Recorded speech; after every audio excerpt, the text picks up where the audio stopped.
আসসালামু আলাইকুম। প্রিয় দর্শক, আজকে খাবারের আদব সম্পর্কে আলোচনা করা হবে। খাবারের আদবসমূহ হলো: ১. খাবারের আগে এবং পরে উভয় হাত ধোয়া। ২. খাবারের সময় আল্লাহকে স্মরণ করা। ৩. খাবারের শুরুতে বিসমিল্লাহ বলা এবং খাবারের শেষে আলহামদুলিল্লাহ বলা। ৪. খাবারের শুরুতে বিসমিল্লাহ বলা হয়েছে কিনা জানা না থাকলে নিজে বিসমিল্লাহ বলে খানা শুরু করা। ৫. ডান হাতে খাবার খাওয়া। ৬. ওজর ছাড়া বাম হাতে খাওয়া নিষেধ। ৭.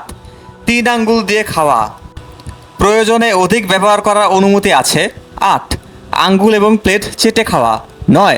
খানা পড়ে গেলে তা তুলে পরিষ্কার করে খেয়ে নেওয়া, শয়তানের জন্য রেখে না দেওয়া। ১০. পুরোপুরি পেট ভর্তি করে না খাওয়া। ১১. একটি করে খাওয়া যায় এমন খাবারের অন্য সাথীরা অনুমতি না দিলে একটি করে খাওয়া, যেমন খেজুর, বাদাম, বুট ইত্যাদি। ১২. খাবার খাওয়ার সময় বিনয়ী হয়ে বসা। ১৩. হারাম খাবারের মজলিসে না বসা। ১৪. টেবিলে না খেয়ে দস্তরখানে খাবার খাওয়া। ১৫. খাবারের মধ্যখান থেকে না খাওয়া। ১৬. ওজনের কারণে দাঁড়িয়ে খাওয়ারও অনুমতি আছে। ১৭. খাবারের দোষ না ধরা, চাহিদা থাকলে খেয়ে নেওয়া, অন্যথায় না খাওয়া। ১৮. একসাথে বসে খাবার খাওয়া। ১৯.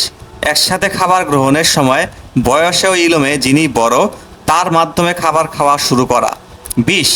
স্বর্ণ রূপার পাত্রে খাবার পানীয় গ্রহণ করা হারাম। ২১. গরম খাবার ঠান্ডা হওয়ার জন্য অপেক্ষা করা। ২২. অপচয় ও কৃপণতা পরিহার করা। ২৩. খাওয়ার আগে অজু করা মুস্তাহাব নয়। ২৪.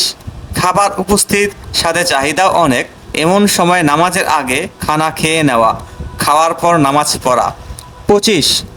নিজের সামনে থেকে খানা খাওয়া। ২৬. খাবারের গরম ভাব চলে যাওয়ার পর খাবার গ্রহণ করা মুস্তাহাব। ২৭. গোস্ত খাওয়ার দ্বারা উজু ভেঙে যায় না। ২৮. প্রতিযোগী খাবার দাতার খাবার গ্রহণ থেকে বিরত থাকা। ২৯. খাবারের সময় দুনিয়াবি কথাবার্তা না বলে দিনই আলোচনা করা মুস্তাহাব। মহান আল্লাহ আমাদের সকলকে খাবারের আদব মেনে চলার তৌফিক দান করুন, আমিন।